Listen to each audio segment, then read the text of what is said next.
Алдар менән Зөһрә. 8-нсе бүлек. 46-нсы кис. Гөлбикә шулай бында үҙенең нисек килеп эләккәнен һөйләп биргәс, мин уның пәри бисәһе булмауына һөйөнөп ҡуйҙым. Ә пәриҙең үҙ бисәләре юҡ инеме һуң? Тип һораным. Бар ине, берәү түгел, икәү булһа ла, бала тапмағас, пәри уларҙың икеһен дә үлтерҙе, тине Гөлбикә. Мин унан тағы, ә был әхирәттәреңдең бөтәһен дә пәри үҙе урлап килтерҙеме? Тип һорағас ул, шулай булмай ни, кем инде уға үҙе теләп тотҡон булһын, тип ҡуйҙы. Ҡайһы берен кейәүҙәренән, ҡайһыларын аталары йортонан урлап килтергән. Бәғзе берәүҙәрен әле яңы ғына тотоп килтерҙе. Мин шунда әсирәләр араһында һылыулығы менән айырылып торған ике ҡыҙҙы күреп, уларҙың ҡайҙан булыуын, аталарының кем икәнлеген һорағас, береһе: «Мин үҙем Алтын Урҙа иленән, Иҙел тамағының үрендә йәйләгән Нуғай бейенең ҡыҙы булам. Исемем Гөлбөҫтан ине», тигән булды. Мине дейеү пәрейе әсәйем менән туғандарыбыҙға ҡунаҡҡа китеп барған ерҙән алып китте. Ул беҙгә ҡораллы батыр ҡиәфәтендә күренеп, ярты юлда килеп туҡтатты ла, көслөк менән мине үҙенә биреүҙәрен даулаша башланы. Беҙҙе яҡшы ҡоралланған ышаныслы 8 мырҙабыҙ оҙата килгәнлектән, әсәйем быға тәүҙә көлөп кенә ҡуйҙы. Күрәһең, мырҙаларыбыҙ бының ауыҙын тиҙ яптырырҙар тип уйлағандыр инде. Уларҙың көсөк исемлеһе бының шундай тупаҫ ҡыланыуына асыуы килеп, битенә ҡамсы менән һыҙырып ебәрҙе. Шул бер һыҙырыу уның үҙен дә һәләк итте. Пәрей, ҡотороноп китеп, уның яғаһынан бороп алды ла, бөтә көсөнә ергә күтәреп бәргәйне, ул шунда уҡ йән бирҙе. Ҡалған 7-һе уға уҡтарын атып, атҡан бер уҡтары яҙлыҡмай тейеп торһа ла, уның һарайтаһынан ташҡа тейгәндәй ҡаҡлығып ҡына торҙо. Ҡыйыу мырҙалар ҡылыстарын һурып алһалар ҙа, ҡылыстары ла уның йәүшән кейеменә тейеүҙән селпәрәмә килде. Ә пәрей шунда суйын суҡмарын алып, бер-ике һелтәнеү менән уларҙың 6-һын үлтерә һуҡты ла 7-нсеһенә: «Бар, үҙеңдең алтын урҙаңа ҡайтып, был ҡыҙҙы иң көслө пәрей үҙенә алып китте, тип әйт», тине.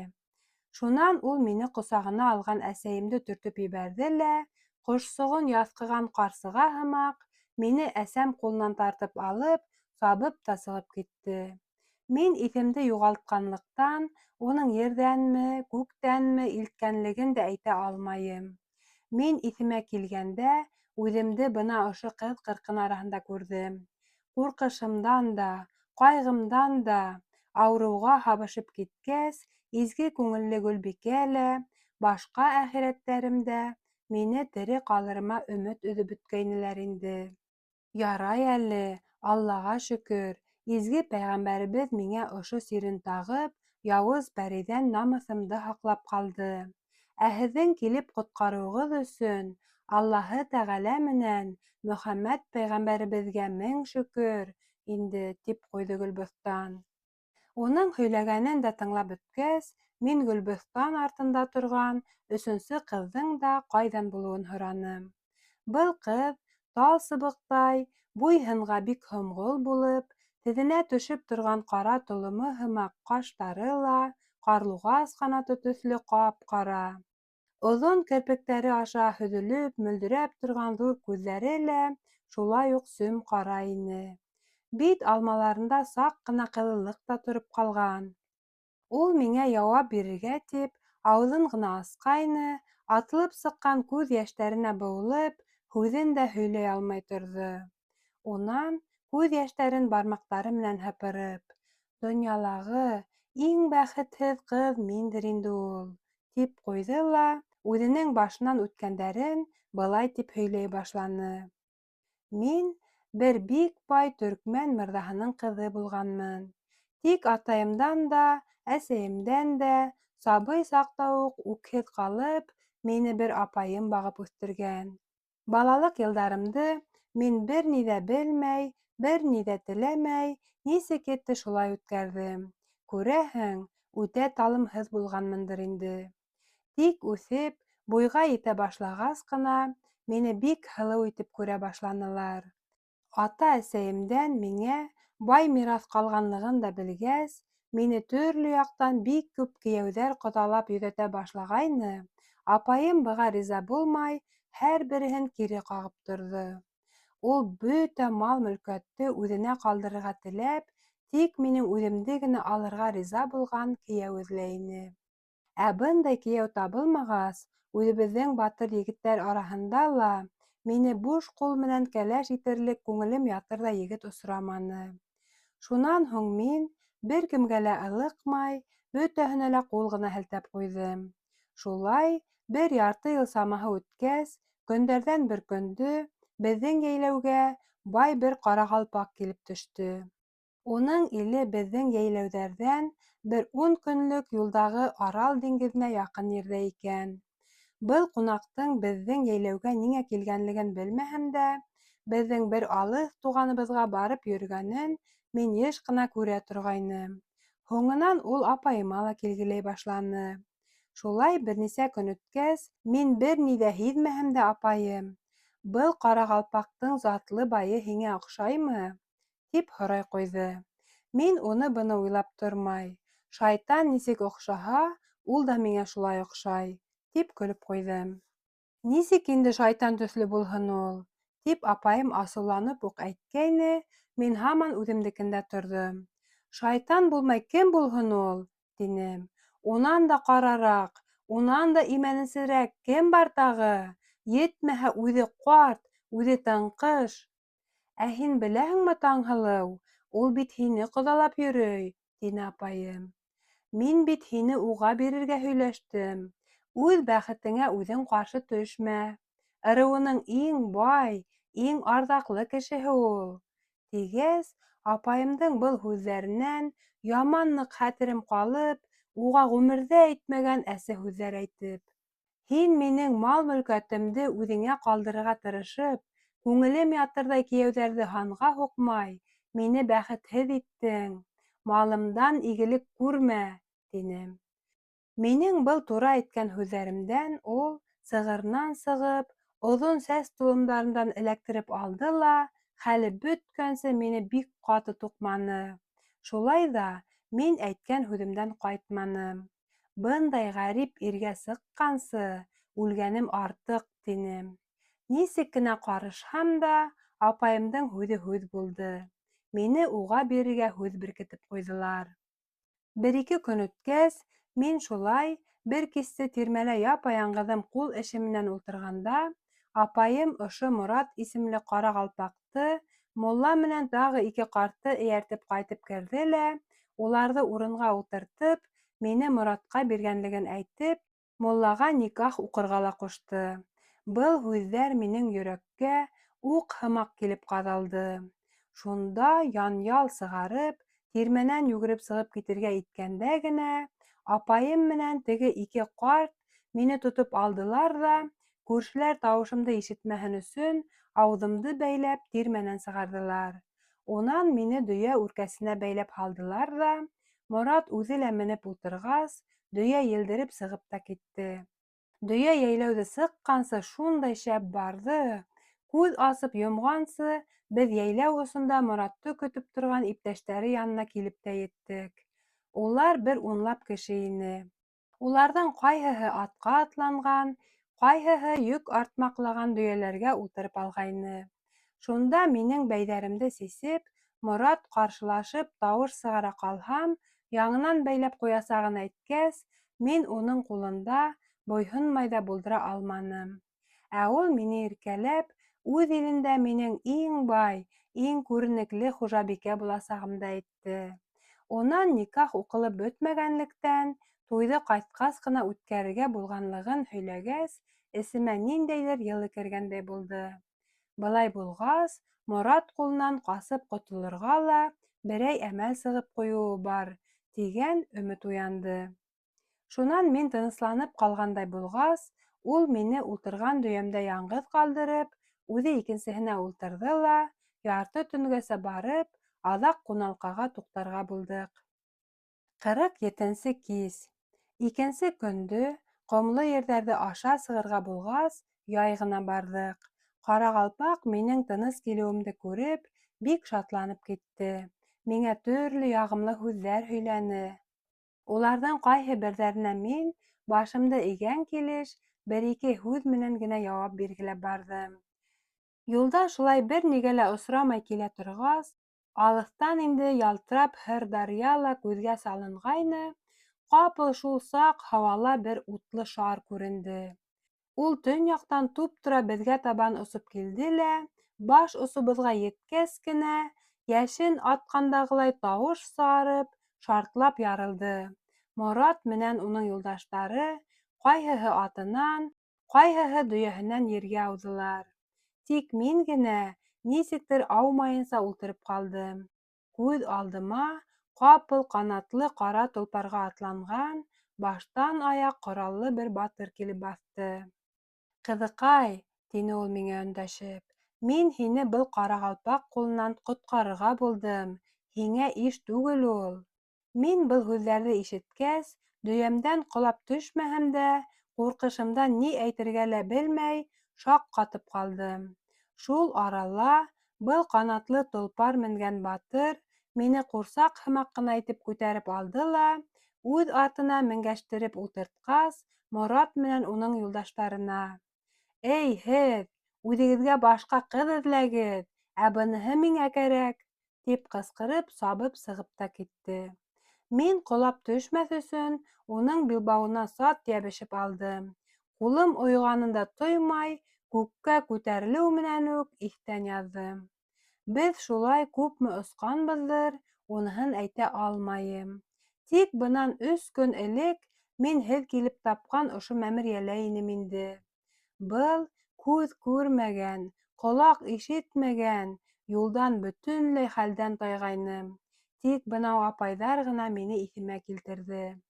Улар менән әле танышып та өлгөрә алмағас, мине ҡарағандары өсөн рәхмәт әйтергәме, ләғнәт уҡырғамы икәнен дә белмәнем. Бер бәләнән икенсе бәләгә эләккәнеңә ни әйтәһең инде. Хәҙер бына уларға ла, һеҙгә лә, ҡотҡарыусыларым, изге пәйғәмбәребеҙ иҫәнлек-һаулыҡ биреп, әжерен ҡайтарһын инде. Башҡаса бындай хәлгә ҡалыуҙан Хоҙай үҙе һаҡлаһын, тип Таңһылыу һүҙен бөтөрҙө. Таңһылыуҙың күргәндәрен тыңлағас, минең башҡаларҙың да зат ырыуын белгем килеп, һәр береһенән хәл-әхүәлен һораша башлағайным, араларынан иң олорағы күҙ йәштәре менән: «Беҙҙең ни күргәндәрҙе һорашып та торма, батыр, беҙ бөтәбеҙ ҙә бәхетһеҙ әсирәләр», тип ҡуйҙы. Изге пәйғәмбәребеҙҙең ҡотҡарырына ышанып, беҙ әллә ни ныҡлыҡ та күрһәтә алманыҡ. Ҡайһы беребеҙ уның ҡыҙыҡтырыуына алданып, бәғзеләребеҙ янауҙарынан ҡурҡып бирелдек уға. Беҙҙе һөйләтеп, оятыбыҙҙы астырма инде. Ярай әле, шуныһына шөкөр, унан балаға ҡалманыҡ. Беҙҙән бала булмағас, үҙенең ерәнгес тоҡомон һаҡлар өсөн, ул яңынан-яңы ҡыҙҙарҙы урлап килтерә торҙо. Мин уның һөйләгәнен тыңлап, хәлемдән килгән тиклем, уларҙы был тиклем хафаланыуҙан тыйырға тырыштым. Тотҡон хәлдәрендә бындай яуыз йәнгә ҡаршы тора алмау зина ҡылыуға һаналмаҫ. Ирекһеҙҙән килгән был гонаһтарын Хоҙай үҙе ярлыҡар, тинем. Улар менән шулай һөйләшеп торған арала, ирем менән Мерәс ҡарт та килеп еткәс, мин унан тотҡондарға ашарға-эсергә килтереүен һораным. Алдар шул саҡ миңә, бер аҙ тамаҡ ялғап, үҙ кейемдәрен кейеп, пәре йәшергән ҡоралдарын тағып алған батырҙарҙы күрһәтмәксе булғас, мин уның менән батырҙар ултырышҡан ҡорға барһам, уларҙың асыҡ сырайҙарын күреп, үҙемдең дә йөҙөм яҡтырып китте. Алдар мине ҡара һаҡаллы бер батыр янына килтереп баҫтырғас, уның йөҙө миңә таныш һымағыраҡ күренде. Буйға ла ул башҡаларҙан ҙурыраҡ булып, төҫ башына ҡарағанда, уға бер 40 йәштән дә артығын бирерлек түгел ине. «Бына кемде ҡотҡарырға яҙған беҙгә, һөйөклө Зөһрәкәйем!» тине алдар миңә. Был бит беҙҙе һыйлап ебәргән Муйнаҡ дуҫыбыҙҙың бер туғаны. Дейеүҙе үлтерә яҙған теге көслө батырҙың үҙе, Ҡарабай була. Ул дейеүҙең 2 сихырын да юҡҡа сығарып, дейеү 3-нсө ҡиәфәткә кереп алыша башлағас, Ҡарабайҙың ҡоралы һынып китеп кенә дошманы еңеп сыҡҡан уны. Мин шунда Ҡарабайға ҡулымды биреп, уны иреккә сығыуы менән ҡотлағайным, ул да урынынан тора һалып, ҡулымды нығытып ҡыҫты ла: «Беҙҙе килеп ҡотҡарғанығыҙҙың сауабын күрегеҙ инде. Аллаһы Тәғәлә быны буш ҡалдырмаҫ», тип башҡаларға күҙ йөрөтөп сыҡты. Бына күрәһегеҙме, улар ҙа ҡайһылай һеҙгә рәхмәт уҡып бөтә алмай. Алланан уны һеҙҙе бөтә яуызлыҡтан һаҡлап ҡалыуын теләйҙәр. Мин уға ултырып хәл йыйырға кәрәк, тинем дә, үҙем ситкәрәк китеп, башҡаларҙың йөҙөнә күҙ йөрөтөп сыҡтым. Шунда күҙем кәрмәзин елән кейгән бер батырға төштө. Уның һул яғында һарайтаһы, уң яғында уҡ һаҙағы, ә алдында ҡылысы ята ине. Ул бик айбарлы күренһә лә, бөтә ҡайғы-хәсрәте йөҙөнә сығып, әле һаман үҙенең иреккә сыҡҡанына ышанып етмәй, үҙенең ҡорал-ҡорамалына екһенеп ҡарағандай булып тойолдо. Шул саҡ мин иремдән: «Был батырҙың исеме кем була? Ул ҡайһылай килеп ҡапҡан бында?» тип һорағайным, алдар миңә. Мин унан һорашып ҡарағайным, ул ғәжәп бер кеше. Иреккә сыҡҡанына ла, ҡоралдарын ҡайтарып биргәнгә лә ҡыуанмай, үҙ кәләшенең исемен телгә алып, «Һөйөклө Гөлбикәмде тапмағас, нимәгә миңә был ирек тә, был ҡорал?» тип кенә ҡуйҙы. «Аһ!» тип ҡуйҙым мин шунда. «Уға бит мин һөйөнөслө хәбәр әйтә алам. Исеме нисек әле уның?» Ирем миңә шунда уның исемен бөтәһенә лә ишетерлек итеп: «Аҡкөбәк!» тип әйткәс, батыр үҙ исемен ишетеп, башын бороп ҡараны. Мин унан: «Һин әҙерәк хәл йыя алдыңмы? Әгәр һиңә берәй һөйөнөслө хәбәр әйтһәм, күтәрә алырһыңмы?» тип һораным. Ул миңә күҙ тултырып ҡарап алғас: «Мин һинең, батыр, кем икәнеңде лә белмәйем бит. Кем булаһың һуң?» тип ҡуйҙы. Ә мин алдарҙың иптәше булыуымды әйткәс, ул: «Һеҙ ғазап сиккән мосолмандарҙы әсирлектән ҡотҡарып, яҡшы хәбәр килтергәнегеҙҙе әйттегеҙ бит инде», тине. «Ә минең һиңә айырыуса хәбәрем бар», тигәс ул: «Мин инде башҡаса һөйөнөслө хәбәр ишетә алмам. Һөйөклө Гөлбикәм һәләк булғас, минең башҡа бер һөйөнөсөм дә ҡалманы», тип көрһөнөп ҡуйҙы. «Әгәр мин уның тере икәнлеген әйтһәм, ни ҡылыр инең?» тигәс, ул һикереп торҙо ла, ҡылысын һурып алып, ярһыуын да тыя алмай: «Әйт дөрөҫөн, ҡайҙа ул? Тиҙерәк ҡотҡарайыҡ уны!» тип ҡысҡырып ебәрҙе. Мин уны ҡулынан алып: «Тыныслан, батыр, Гөлбикәң инде иректә, тик һинең бында икәнлегеңде генә белмәй әле», тигәс, ул башын аҫҡа эйеп: «Ул пәрей ҡулында булған улайһа», тип ултырған еренә кире сүкте. «Ишетһен ҡолағың, Аҡкүбәк, кәләшең һинең пәрей ҡулында булһа ла, ул хур ҡыҙҙары һымаҡ уҡ ғиффәтле. Изге пәйғәмбәребеҙ уны пәрей көсләүенән һаҡлап алып ҡалған. Ул үҙ дошманына буй бирмәгән. Иҫеңә кил, батыр, көс-хәлеңде йый ҙа, әйҙә, мин һиңә уның үҙен күрһәтәйем», тине. Был һүҙҙәрҙе ишетеп торған алдар ҙа, хайран ҡалып: «Һин ысынлап та уға иң һөйөнөслө хәбәр әйттең, Зөһрәкәйем. Әйҙә, донъялағы иң һөйөклөһө янына алып бар, уны үҙ күҙҙәре менән күрһен», тине. Шунан ул үҙе үк аяғына саҡ баҫып торған Аҡкүбәкте ҡултыҡлап алды. Ә мин улар алдынан барып, тотҡон ҡатын-ҡыҙҙар янына етер-етмәҫтән, уларҙы туҡтаттым да, Гөлбикәне килтергәнсе көтөп торорға ҡуштым. Шунан Гөлбикә эргәһенә килеп: «Ғиффәтлегеңә тап төшөрмәгән өсөн Хоҙай үҙеңде лә ярлыҡап, кейәүеңде лә һиңә кире ҡайтара. Әйҙә, ана ул алдар менән бергә һине көтөп тора, тип әйтеп тә бөтмәнем, ул уйлап та тормай йүгереп сығып та китте. Мин уны йүнләп күреп тә өлгөрмәнем. Ул инде аҡ күбәк ҡосағында ине. Улар бер-береһенә һыйынып бөтә алмай, шатлыҡтарынан илауҙан башҡа бер ни ҙә белмәйҙәр ине. Ә беҙ, ирем менән икәүләп, уларҙың бәхетенә ҡыуанып бөтә алманыҡ. 48-нсе кис. Аҡкүбәк менән Гөлбикә, беҙҙең уларға ҡыуанып ҡарап торғанды күргәс, Аҡкүбәк иремде, Гөлбикә мине ҡосаҡлап, беҙ байтаҡ ваҡыт шулай уларҙың ҡулынан ысҡына алмай торҙоҡ. Шул саҡ беҙҙең янға Байегет менән Ҡарабай килеп етеп, икеһе лә: «Был ни хәл?» тип аптырап ҡалғас, алдар уларға көтөлмәгән осрашыу шатлығын аңлатып бирҙе.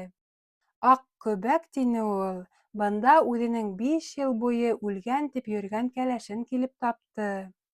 Муйнаҡ туғаны менән Урман батыры, Аҡкүбәктең нисек килеп улай кәләшен юғалтҡанын белергә теләп, унан был хаҡта һөйләп биреүен һорағайнылар, ирем уларға ит бешеп сыҡҡансы сабыр итеп торорға кәңәш бирҙе. Үҙебеҙ ҙә ярайһы уҡ асыҡҡайныҡ инде. Һәр нәмәне төпсөнөп белергә яратҡан Ҡарабай менән Байегет үҙҙәре лә бик хуп күрҙеләр. Байегет тиҙерәк ашарға әҙерләшергә тотондо, ә Мерәс ҡарт менән Болғар илсеһенә, башҡа көтөүселәргә дейеү төйәгенән алынған затлы балаҫтарҙы йәйеп сығырға ла, шуларға тиҙерәк ит килтереп ултыртырға ҡушылды. Хикәйәтенең ошо еренә килеп еткәс, Зөһрә үҙе лә уны йотлоғоп тыңлап ултырған ике ҡунағына: «Һеҙгә лә ашап алырға ваҡыт инде, — тине. — Мин һөйләүем менән албырғатып, һеҙҙе һыйларға ла онотоп киткәнмен дә баһа. Дөрөҫ, хикәйәтең ғәжәп һәйбәт. Тыңлап туйғыһыҙ булһа ла, ашап алыу яҙыҡ булмаҫ ине, — тип мәрәкәләп ҡуя йор һүҙле Йылҡыбай. Юҡһа көн төшлөктән дә әллә ҡасан ауып киткән. Ә минең хатта ашағым да килмәй, — тигән була Аллабирҙе. Мин Зөһрәнең һөйләгәнен 3 көн, 3 төн буйы ашамай, эсмәй тыңларға ла әҙермен. Кейәү кеше шулай булырға тейеш тә инде. Ә минең ысынлап та ашағым килә. Һүҙгә әүрәп, берәй туҫтаҡ ҡымыҙ эсергә лә онотҡанмын, — тип Йылҡыбай алдындағы алдырын эсеп ҡуя. Былар шулай үҙ-ара һүҙ ҡушҡансы, Зөһрә ашарға ла килтереп ултырта. Ғәҙәтенсә быларға ҡул йыуырға һыу ҡойоп, оҙон таҫтамалын тоттора, шунан ашап алырға саҡыра. Йылҡыбай 2 ус бишбармаҡты һоғоноп ала ла: «Ай-һай, Зөһрә, һин һөйләгән теге батырҙар һыйы был тиклем үк телеңде йоторлоҡ булмағандыр, — тип ҡуя. Унан татлыраҡ һыйҙың булғанын иҫләмәйем әле мин, — тип көрһөнөп ала Зөһрә. Аш бит эйәһе менән татлы, ә ул саҡта мин донъямдың күрке булған батыр алдарым эргәһендә ултыра инем. Ай-һай, был һүҙең кейәү күңелен ҡырмаҫмы икән? — ти шаян Йылҡыбай, Зөһрәнең һүҙен элеп алып. Һүҙем оҡшаймы, оҡшамаймы, ялғанлағым килмәй. Күҙенә ҡарап әйтәм, — ти быға ҡаршы Зөһрә. Ирем булырға яҙған икән, мин уға итәғәтле булырмын. Иллә мәгәр алдарҙы яратҡан кеүек ярата алмам. Ул үҙе лә быны талап итмәҫтер. Эйе, Зөһрә, әйткән һүҙең бик раҫ. Яҙмыштан уҙмыш юҡ. Беҙ бит үҙебеҙ теләгәндән түгел, тәҡдиребеҙгә шулай яҙылғандан ҡушылабыҙ. Үҙең белгәнеңсә, мин бер кемгә лә өйләнергә иҫәп тотмай инем. Был хаҡта уйлағаным да булманы. Көмөш һарайта кейгән батыр миңә ырыуҙаштарымдың кәңәшен тоторға ҡушҡас, изге әүлиә лә был кәңәште нығытып ҡуйғас, мин һиңә килмәй булдыра алманым. Һин үҙең дә, Зөһрә, уның хаҡында әйтеп ҡуйҙың бит, — ти Аллабирҙе. Эйе, — тип раҫлай Зөһрә. Алдарҙан ҡалып үткәргән ҡайғылы көндәремдә ул мине гел йыуатып килде. Һин 2-нсе тапҡыр никахланырһың. Һинең алдағы көнөңдә ғәжәп бер кәрәмәтле хәл көтә, тип һөйләр булды. Тик бының ҡасан булырын әйтмәй ҡалдырҙы. Бәй, беҙ тағы бер пәриҙе дөмөктөрһәк, шул үҙе бер кәрәмәт булмаҫмы? Тип ҡуя шунда Йылҡыбай. Шунһыҙ Зөһрә Аллабирҙегә ҡул да бирмәҫ. Эйе, был ҙур эш булыр ине, ти Зөһрә. Ул саҡта һеҙҙең бөтә 7 ырыуға ла данығыҙ таралыр. Шулай ҙа Әүлиә миңә быны юраманы. Мин күпме генә төпсөнөп ҡараһам да, ул ниҙелер сер итеп ҡалдырҙы. Был хаҡта һорашырға ла ҡушманы. Әгәр ҙә мәгәр һеҙ минең тағы бер дошманымды дөмөктөрһәгеҙ, мин һис шикһеҙ Аллабирҙегә сығасаҡмын. Зөһрәнең был һүҙҙәренән һуң ике дуҫ та: «Беҙ шуға тип килдек тә инде. Йә һинең дошманыңды үлтерергә, йә үҙебеҙ үлергә тейешбеҙ», тип ант итәләр. Шулай һүҙ ҡуйыша-ҡуйыша ҡымыҙ эсәләр. Бер нисә алдырҙы бушатҡас, хужабикә уларҙан ял итеп алыу кәрәкмәҫме икән, тип һорай. Үҙенә лә бер аҙыраҡ ял кәрәклеген белдерә. Ҡунаҡтар быға риза булғас, үҙҙәрен генә ҡалдырып, Зөһрә кесе тирмәһенә китә. Аллабирҙе менән Йылҡыбай, бейә ҡолондар кешнәшеп уятмаһа, тағы әллә күпме йоҡлаған булырҙар ине. Зөһрә ҡолондарҙы бәйҙән сисеп, инәләренә ебәргәндә, Аллабирҙе лә тороп тирмәнән сыға. Үҙен ярҙам итешергә саҡырмаған өсөн бер аҙ үпкә белдергән була. Зөһрә йөҙө ҡыҙарына төшөп: «Ярҙам итешер көн булыр әле алда», тигәс, был һүҙ беҙҙең олоғайып барған кейәүгә майҙан йомшаҡ булып килешеп төшә. Шунан тирмәнән Йылҡыбай ҙа килеп сыға. Хужабикә бейәләрен һауып бөтөргәнсе, улар шулай йылҡы араһында йөрөштөрөп торалар. Зөһрә күп тә үтмәй, эшен дә бөтөрөп, һауған һөтөн һабаға бушатып, турһыҡ менән быларға яңы өлгөргән ҡымыҙын да килтереп тоттора. Шунан Йылҡыбай: «Һый-хөрмәтеңдән беҙ буйтым ҡәнәғәт, тамағыбыҙ туҡ, тик күңелгә хикәйәтеңдең аҙағынса һөйләүең генә етмәй тора. Беҙ шуны һөйләүеңде үтенәбеҙ», тине. «Ярай, һөйләйем, тыңлағыҙ, ҡәҙерле ҡунаҡтарым», тип дауам итте Зөһрә. «Иҫегеҙҙәлер, мин һеҙгә Байегеткә тиҙерәк ашарға әҙерләй һалырға ҡушылған урында туҡтағайным. Шунан үҙегеҙҙе лә тамаҡ ялғап алырға саҡырҙым». Шулай итеп, затлы балаҫтар түшәлде. Ҙур-ҙур табаҡтарға өйөп ит ҡуйылды. Беҙ ҡотҡарған тотҡондар ашап туйһалар ҙа, ирем бер аҙ гәпләшеп ултырайыҡ тип, уларҙы урындарынан да торғоҙманы. Ә ҡыҙ-ҡырҡын Байегет йәйгән балаҫтар өҫтөндә айырым ҡорҙа ултырып, Байегет ике арала кәләп һалып йөрөр булды. Мин Гөлбикә менән ир атҡоронда булып, минең эргәмдән Алдар, ә Гөлбикә эргәһенән Аҡкүбәк ултырып алғайны. Ҡарабай Алдар янында ултыра ине.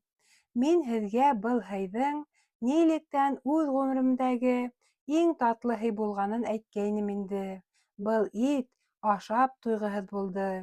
Ирем теге болғар илсеһен күргәс: «Әйҙә, илсе, минең яндан урын ал», тип саҡырып алды ла, уны ҡаршыһына ултыртып, үҙебеҙҙең ғәҙәт буйынса, уға үҙ ҡулынан ҡаҙылыҡ һоғондороп: «Болғар батшаһының илсеһе булғас, уға ҡайтып, Ҡыр Батырҙың үҙеңде нисек итеп һыйлағанын һөйләргә онотма. Тик ишетһен ҡолағың, шаштырып та ебәрмә», тип көлөп ҡуйғас, теге бахырың: «Мин үҙ күҙҙәрем менән күргәнемде генә һөйләп бирһәм дә, быға хатта ышанмай ҙа торорҙар», тине. Быға ҡаршы ирем: «Ышанмағас, ниңә илсе итеп ебәрергә кәрәк?» тип көлдө. «Ә һуң һин үҙ атың менән кейем-ҡоралыңды таптыңмы әле?» «Атым башҡа аттар менән көтөүҙә йөрөй, ә кейемем менән ҡоралымды Мәрәс миңә табып бирергә булды», тине Болғар. «Улай булғас, бар, иң элек кейенеп кил, илсе икәнһең, мин һине ысынлап та илсе итеп күрәйем», тине ирем. Ит ашалып бөтөп, табаҡтар йыйыштырып алынғас, улар урынына ҡымыҙ тулы тәпәндәр килеп ултырҙы.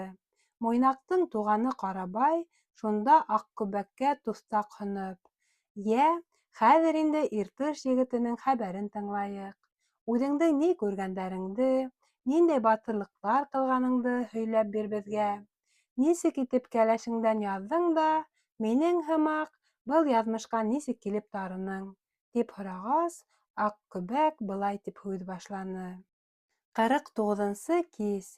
Атайым һыулаған йылғаның исемен үҙегеҙ ҙә әйтеп торғас, мин быға өҫтәп үҙебеҙҙең йәйләү ерҙәренең иң йәмле йәй көндәрендә нисек булғанын да һөйләп бирәйем инде, — тине Аҡкүбәк. Беҙҙең йәйләүҙең төнлөк яғында һырттары дөм ҡара урмандар менән ҡапланған бейек тауҙар ҡалҡып тора. Урманы, һыуы төрлө-төрлө йәнлек менән тулы. Шул тауҙар үңеренең береһенән Өлбәй йылғаһы ағып сыға ла Иртышҡа килеп ҡоя. Шуның буйында икһеҙ-сикһеҙ туғайлыҡ йәйелеп китә. Унан ҡыр ҡаҙаҡтарының еренә барып тоташҡан киң дала йәйрәп ята. Ул халыҡ мал тыуарға бай булһа ла, беҙҙең менән дошманлашып йәшәй. Йыш ҡына улар беҙҙең йәйләүҙәргә сапҡын яһап тора. Әйткәнемсә, мал тыуарға бай булһалар ҙа, барымтаға һәүәҫлектән беҙҙең йылҡы өйөрҙәрен әйҙәп алып китәләр. Дөрөҫ, беҙҙекеләр ҙә йоҡлап ятмай. Был хәлгә һирәк юл ҡуялар. Барымталары бик ҡиммәткә төшә. Донъя менән бәхилләшергә лә тура килә үҙҙәренә ҡайһы саҡта. Атайым, Үзбәк хан, үҙен ҡартлыҡ баҫҡас, мал тыуарын ҡарауҙы беҙгә үҙенең 12 улына тапшырҙы. 12беҙҙән беребеҙ көн һайын шул көтөүҙәрҙе әйләнеп сығыр, Саҡмаһыу буйын ҡыр ҡаҙаҡтары сыҡмағанмы икәнен күҙәтеп торор инек. Бер хәл була ҡалғанын күрә ҡалһаҡ, атайымдың йәйләүенә алыҫтан уҡ хәбәр биреп, ҡалған 11беҙ йәш егеттәрҙе эйәртеп, атҡа атланыр ҙа ҡаҙаҡтар артынан ҡыуа төшөр инек. Улар һирәк-мирәк кенә ҡотолоп ҡала торғайнылар. Шул саҡ Ҡарабай Аҡкүбәктең һүҙен бүлдереп: «Ә ҡыр ҡаҙаҡтарының батырҙары бармы һуң?» — тип һораны. «Бар, — тине Аҡкүбәк, — хатта бик көслө, бик мәргән батырҙары бар. Бигерәк тә һөңгө менән һуғышыуҙа таҫыллы улар. Уларҙың күбеһен мин исемдәре менән үк беләм. Иң көслөһө Ҡаратау батыр, унан ҡала Буранбай менән Йәноҙаҡ. Былары көслө булыуҙан да бигерәк хәйләкәрлектәре менән айырылып тора. Уларҙың шуныһы ҡыҙыҡ: барымтаға бер ҡасан да күмәкләп йөрөмәй, берәмләп кенә йөрөйҙәр. Быны мин Ҡаратау тигән батырҙары менән үҙем көс һынашып ҡарағанлыҡтан беләм. Был осрашыу минең Гөлбикә менән һүҙ ҡуйышыуҙан 1-2 ай ғына элегерәк булды. Уның менән нисек һуғышҡанды ла, был алыштың ахыры ни менән барып бөткәнен дә һеҙгә тәфсирләп һөйләп тормайым инде. Юҡһа бик оҙаҡҡа китер. Мин тик һеҙгә шуныһын ғына әйтәм. Был алышта ул еңелеп ҡалды. Мин уны яралап, әсир итеп алып ҡайтһам да, уның айбарлығын, көслөлөгөн күреп һоҡланғанға күрә, атайымдан һорап, түләүһеҙ-ниһеҙ кире ебәрҙем. Ә ҡыр ҡаҙаҡтары үҙ батырҙарының ҡайтып килеүен күреп, башҡаса беҙгә баҫышмаҫҡа һүҙ бирҙеләр. Был хәлдең Гөлбикә менән вәғәҙәләшерҙән 1-2 ай элек булғанын әйткәйнем инде һеҙгә. Хәҙер уның менән нисек итеп күрешкәнемде, нисек яратышып киткәнемде һөйләйем әле. Беҙ Ҡотлобай исемле арҙаҡлы аҡһаҡалыбыҙҙың саҡырыуы буйынса уның йәйләүенә йыйынға барғайныҡ.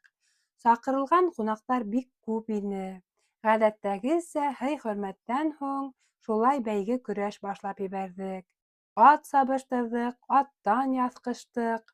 Ҡотлобайҙың улы Дәүләтбай тигән бик таҫыллы йәш батыр менгән атымдың бик алғыр булыуын күреп, мин инде бер килке егетте эйәрҙәренән тартып төшөргәс, минең эргәмә килде лә: «Атың да бик алғыр, үҙең дә бик батыр күренәһең. Мин һинең көс таҫыллығыңа иҫем китеп, үҙемдең һеңлем Гөлбикәне күрһәтергә булдым. Ул да һин егеттәрҙе еңгән ише ҡыҙҙарҙың береһенә лә ал бирмәй», — тине. «Теләһәң, Әйҙә мин һиңә уның үҙен күрһәтәйем. Ҡыҙҙар бынан алыҫ түгел, хәҙер ярыш та башлағандарҙыр, моғайын. Тигәс, мин бик теләп риза булдым. Аттарыбыҙҙың тибенгеһенә бер тибеп, яҡындағы тауға ҡарай сабып та киттек. Тау итәгенә барып еткәс, үҙәк тулы ҡыҙҙарҙы күрҙек. Уларҙың төрлө төҫтәге кейеменән бөтә туғай ел тирбәткән төҫлө сәскәләр менән сыбарланған кеүек ине. Ҡайһы береһе күктә ҡыҙыл, ҡайһыһы зәңгәр ҙә йәшел елән кейеп алған, ә баштарындағы ҡамшауҙары көнгә сағылып күҙҙең яуын алып тора. Шунда улар ике төркөмгә бүленеп алалар ҙа, бер-береһенә сабып барып, эйәрҙәренән тартыша башлайҙар.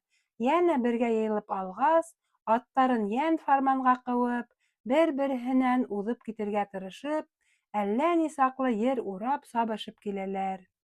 Шунда мин улар араһында аҡбуҙ атҡа атланған ҡыҙыл еләнле ҡыҙҙың бөтәһенән дә таҫыллыраҡ, ә атының бөтә аттарҙан да алғырыраҡ булыуын күргәс, «Һеңлең шул түгелме?» тип һораным Дәүләтбайҙан. «Тап үҙе, Батыр», — тине. «Һин дөрөҫөн әйткәнһең икән. Күп ҡыҙҙы ул эйәрҙәренән алып ҡына ырғытты. Әллә яҡыныраҡ барып көс һынашып ҡарайбыҙмы?» тип һорағас, Дәүләтбай ҙа ҡаршы килмәй. «Ниңә бармаҫҡа? Әйҙә барайыҡ», — тине. Беҙ ҡыҙҙар яғына сабып килеп еттек. Шунда уҡ бер нисә ҡыҙ беҙгә ҡаршы сабышып килеп еттеләр ҙә: «Әллә сабышып ҡарайбыҙмы, йә булмаһа көс һынашабыҙмы?» тип ҡысҡырҙылар. Дәүләтбай бик риза булғанын, шуға күрә лә ҡунағын алып килгәнен әйткәс, беҙҙе башҡа ҡыҙҙар ҙа һырып алды. «Сабышайыҡ, сабышайыҡ!» тип ҡыйҡыулашты ҡыҙҙар. Мин шунда бөтәһенә лә тигеҙләшеп торорға кәңәш итеп, ҡайҙа хәтле сабып барыр урын билдәләүҙәрен һораным. «Анау яңғыҙ ултырған ағасты күрәһеңме, Батыр?» — тине араларынан бер ҡыйыуырағы. «Беҙ шунда хәтле сабып барып, кире боролорға тейешбеҙ». «Ярай, мин шартығыҙға күнәм», — тинем. Теҙелешеп алғас, сабып сығып та киттек. Тәүҙә бер өйкөм генә булып бара торғас, ахырҙа берәүҙәре алға сығып, икенселәре артта тороп ҡала башланы. Аҡбуҙ атҡа атланған ҡыҙ, күптәрҙе ташлап китеп, иң алға сығып саба башлағайны, мин арғымағымдың теҙгенен бушата төштөм. Атым бәйгегә сабып өйрәнгәс, башҡаларҙы бик тиҙ артта ҡалдырып, Гөлбикәне ҡыуып еттем дә уның менән йәнәш саба башланым. Ул минең үҙе менән тигеҙләшкәнен күреп, атының тибенгеһенә бер тибеп, һайтлап ебәргәйне, аты алға һонолоп та сыҡты. Минең арғымағым да ҡалышманы.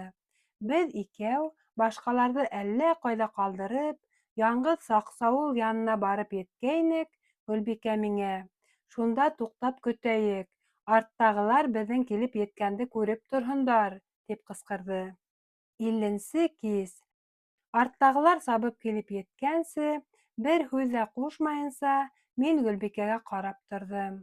Ул да миңә ҡараштырып алғас, башын аҫҡа эйеп кенә: «Арғымағың алғыр икән. Минең Аҡбуҙ атым да һин күргән аттар араһында ал биргәне юҡ», тип һүҙ ҡушҡан булды. Мин дә уға яуапһыҙ ҡалмаҫҡа тырышып: «Мин үҙ атыма ышанмаһам, һинең атыңа тигеҙләшәм тип сабып та тормаҫ инем», тигән булдым. Шулай итеп беҙ, башҡаса һүҙ әйтергә ҡыймай, аттарыбыҙ хаҡында ғына һөйләшеп торһаҡ та, эстән генә икебеҙ ҙә икенсе төрлө уй уйлағанбыҙ. Ул оялсан, мин баҙнатһыҙ булғанлыҡтан, башҡаса һөйләшер һүҙ ҙә тапмай, арттағылар килеп еткәнсе шулай өндәшмәй ҙә торған булыр инек, ярай әле тегеләр ҙә килеп етте. Улар араһында сабып килгән Дәүләтбай минән: «Һеҙ бында күптән ҡатып тораһығыҙмы?» тип һорағас, Гөлбикә минең урынға: «Күптән инде», тигән булды.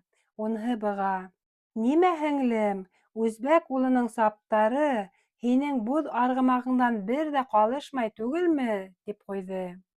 «Әлегә асығын ғына әйтеп булмай, икебеҙ ҙә бергә килеп еттек, ахырын кире сапҡанда күҙ күрер инде», тине һеңлеһе. Үҙе шунда уҡ кире сабып сығып та китте. Беҙҙең аттар башҡаларҙан байтаҡ араға алға сығып, йәнә сәмләшеп саба башланылар. Мин уның үҙ атын ҡыуалай башлағанын һиҙеп алғас, үҙемдекенә буйлап китергә ирек ҡуймай, теҙгенен тарта төшкәйнем, Гөлбикә лә быны күрмәй ҡалманы. Бәйге бөтөр ер алыҫ та ҡалмағас, минең саптар уҙып китергә ынтылып та ҡарағайны, мин быға ирек ҡуймай, Гөлбикә менән бергә генә барып етергә булдым. Беҙ бер ҡатар сабып барып еттек тә, аттарыбыҙҙан төшә һалып, икеһен дә етәкләп йөрөттөк. Күп тә үтмәй, башҡалар ҙа сабып килеп еткәс, аттарыбыҙҙың бер-береһенә ал бирмәүен ишетеп, уларҙың алғырлыҡта бер тигеҙ булыуҙарына иҫтәре китте.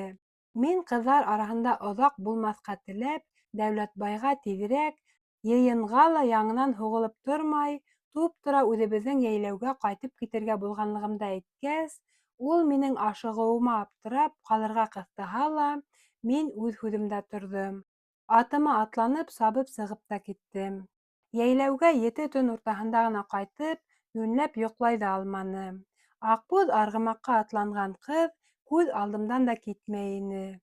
Таң һарыһынан тора һалып, атайымды уяттым да, йыйында саҡта Ҡотлобай аҡһаҡалдың ҡыҙы Гөлбикәне күреүемде, уның бик күңелемә ятҡанлығын һөйләп биргәс, уны үҙемә һоратып ҡоҙа ебәреүен үтендем. Атайым быға үҙе лә һөйөнөп риза булды. Ул миңә кәләш йәрәшергә кәрәклеген күптән әйтеп килһә лә, мин үҙем һәр саҡ кире ҡаҡҡанға, был юлы тимерҙе ҡыҙыуында һуғып ҡалырға булып, арҙаҡлы аҡһаҡалдарын саҡырып алды ла, шул уҡ көндө Ҡотлобайҙың ҡыҙын һоратырға сығарып та ебәрҙе. Киткән ҡоҙалар икенсе көндө үк кире әйләнеп, Ҡотлобайҙың миңә ҡыҙын бирергә риза булыуы тураһында шатлыҡлы хәбәр алып ҡайттылар. Гөлбикә үҙе лә быға бик теләп риза булған. Атайым, изге эште ашыҡтырған хәйерле тип, иртәгеһенә байтаҡ аттар, байтаҡ бүләктәр билдәләп, күп кешеләре менән мине Ҡотлобай йәйләүенә сығарып та ебәрҙе. Ҡотлобай ҙа беҙҙе асыҡ йөҙ менән ҡаршы алды. Буйтым тигәнсе һыйланы, ҡунаҡ итте. Мине ул айырыуса ҡәҙер итеп, хан менән туғанлашып, батыр кейәүе булыуына бик шат икәнлеген әйтте. Икенсе көндө никах уҡытырға мулла ла саҡырҙылар. Мулла менән бөтә аҡһаҡалдар алдында Гөлбикә лә үҙенең ризалығын белдерҙе.